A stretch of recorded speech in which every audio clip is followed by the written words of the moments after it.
All right. Welcome, everybody, to this edition of The Strategic Thinker. I'm Dr. John Meis of the Spark Dental Network here with Drew Schaefer. How you doing, Drew? Good. How are you, Dr. Meis?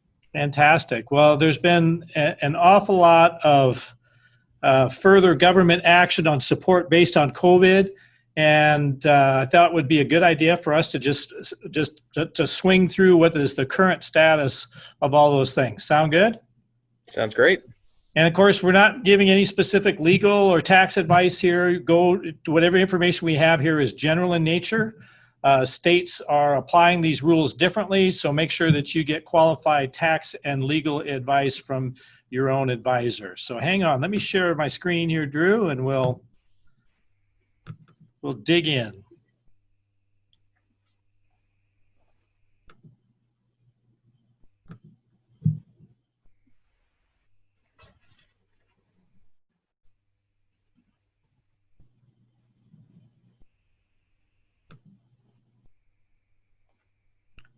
And Zoom's a little slow today. There we go. All right, Drew. Let's dig in. Sounds good. Well, there we go. So obviously everybody's quite familiar with the PPP. It finally closed. There was a couple extensions, additional funding, and so it closed just at the end of last week. So there's no more applications being accepted, and I'd be very surprised if not everybody watching this had already applied for that and hopefully received that.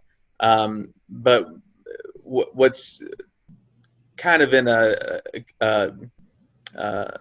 holding pattern, I guess, right now is the forgiveness process, and I think everybody's pretty comfortable that theirs will be forgiven based just on what we're hearing in across all industries, and really as COVID continues to be persistent and sticking around, the government obviously wants to make sure that the businesses are propped up and supported, and so I think everybody feels pretty comfortable as far as the forgiveness aspect, assuming that everybody did the right things through their applications and tracking everything. But one of the reasons, so it's going to be a little different based on banks, but since that is the primary lender, but most banks are not accepting or processing the forgiveness applications yet.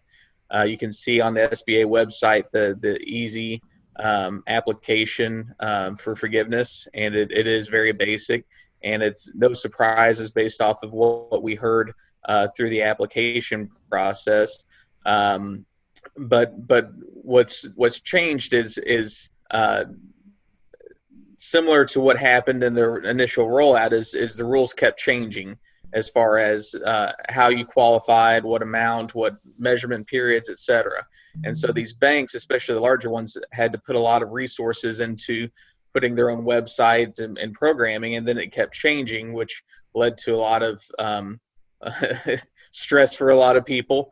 And so what they're trying to do is with the lenience of how the plan was structured, make sure that everybody has good insight as far as what forgiveness will ultimately look like, which is something that's been passed around in the most recent proposed relief bill, which as of this past week there's been no bill, and obviously President Trump came out that he had some ideas that he wanted to implement, but there's still negotiations ongoing as far as whether an executive order could be even enforced. So I think the timeline on that is really going to dictate the timeline on forgiveness.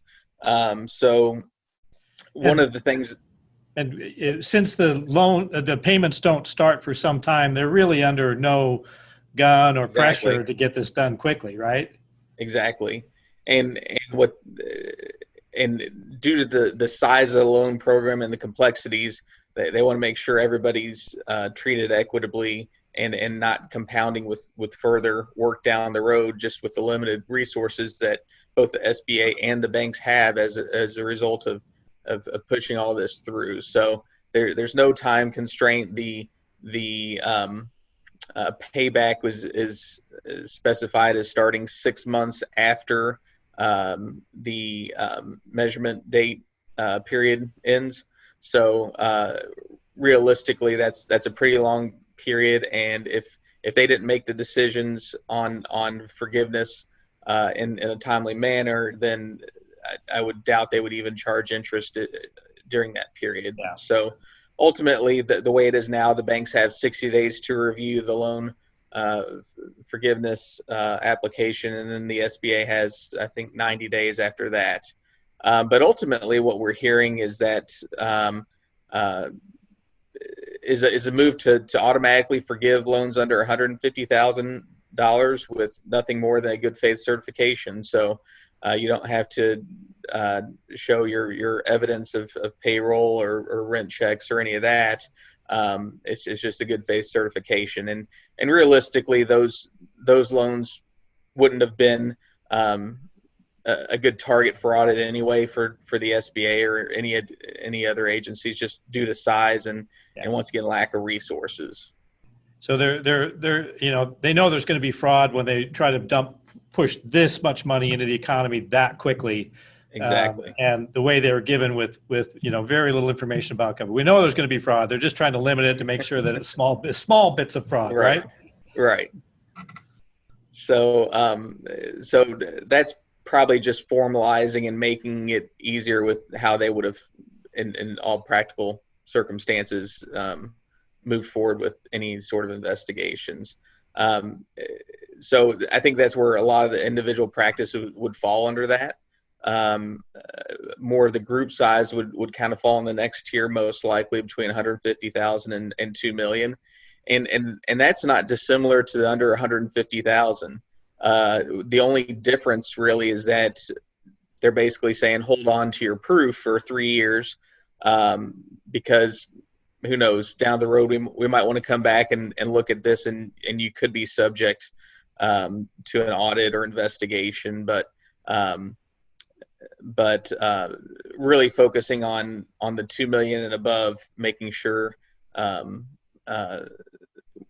those are the ones they're going to focus on for investigation, and make sure there's not any more people like the fellow down, I think in Florida, that was out buying Ferraris or something with the PPP money. So that's more what they're focused on, not the mom and pops that are just trying to survive.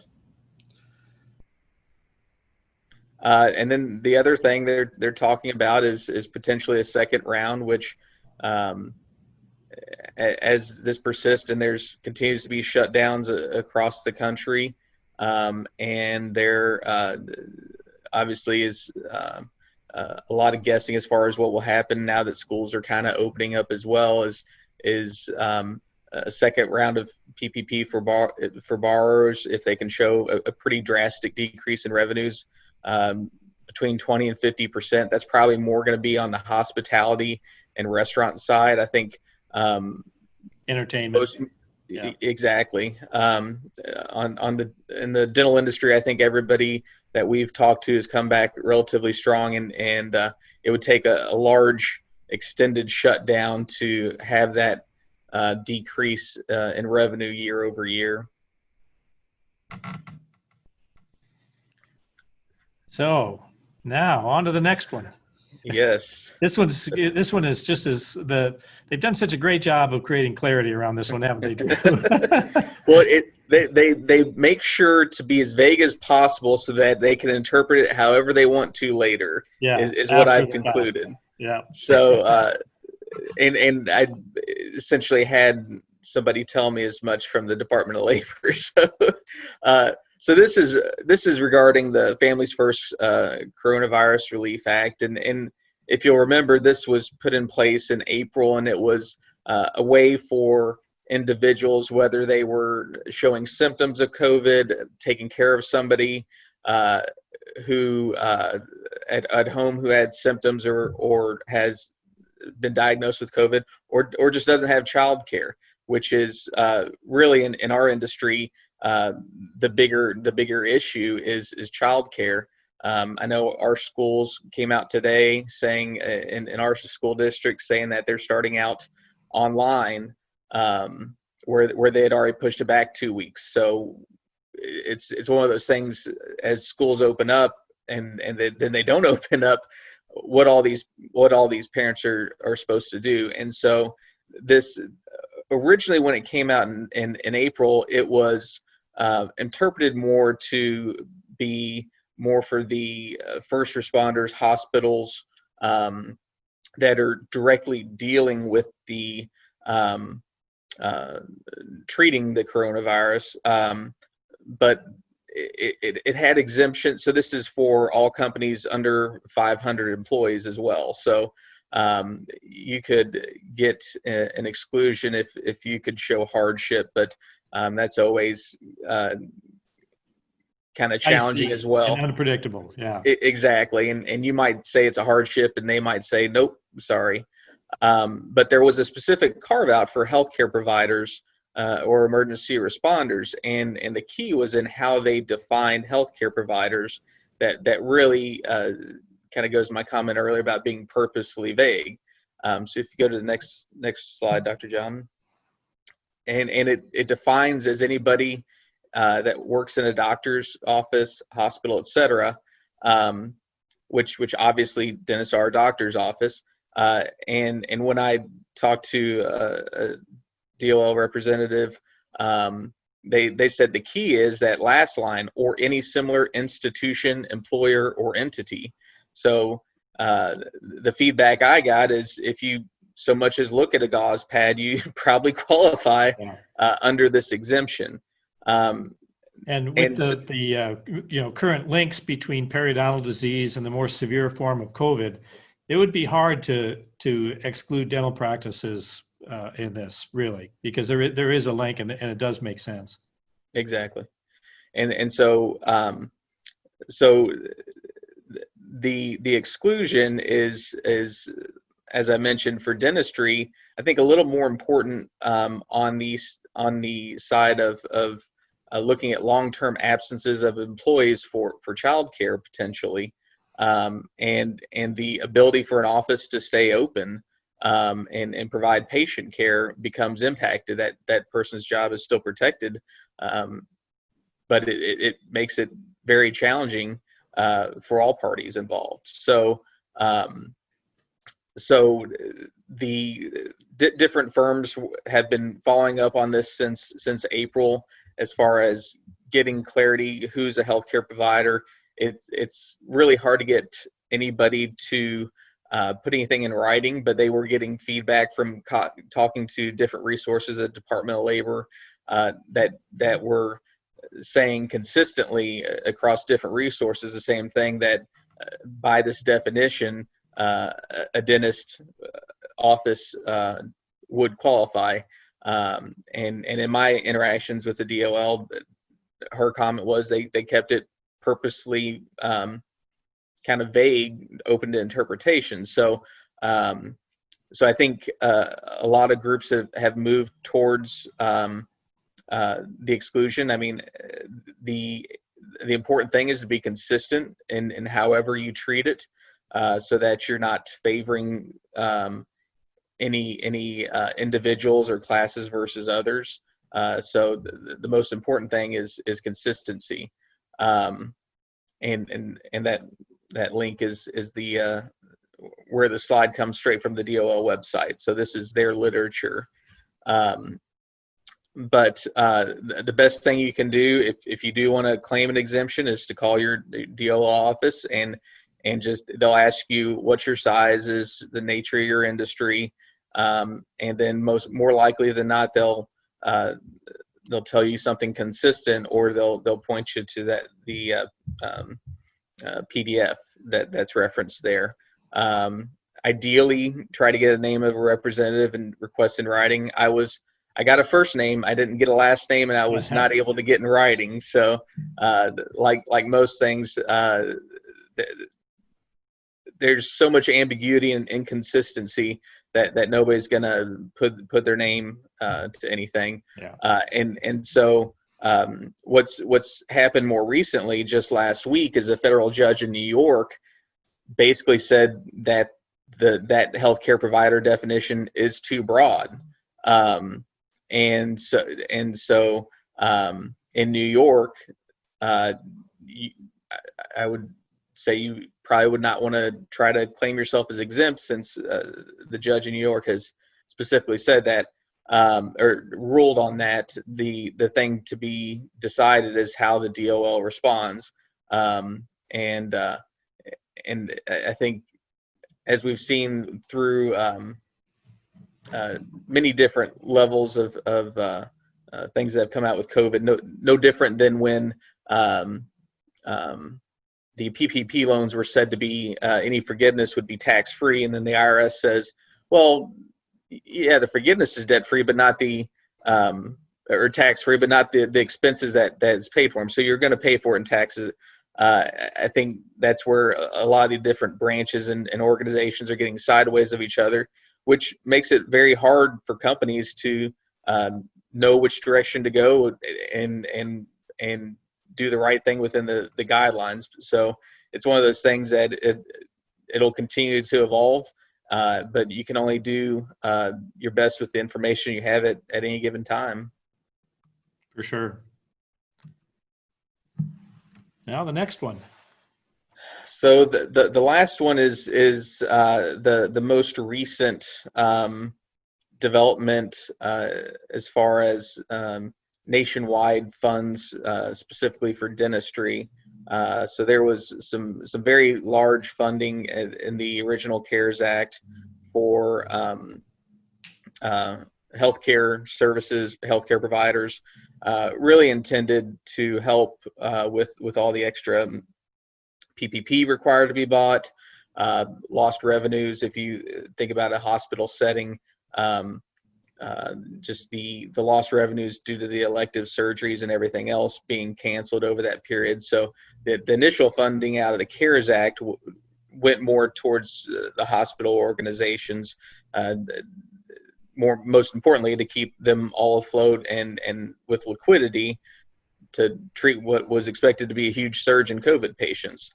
So what came out more recently in around, I think, June 10th, is that they added another $4 billion and expanded the definition to specifically include dentist.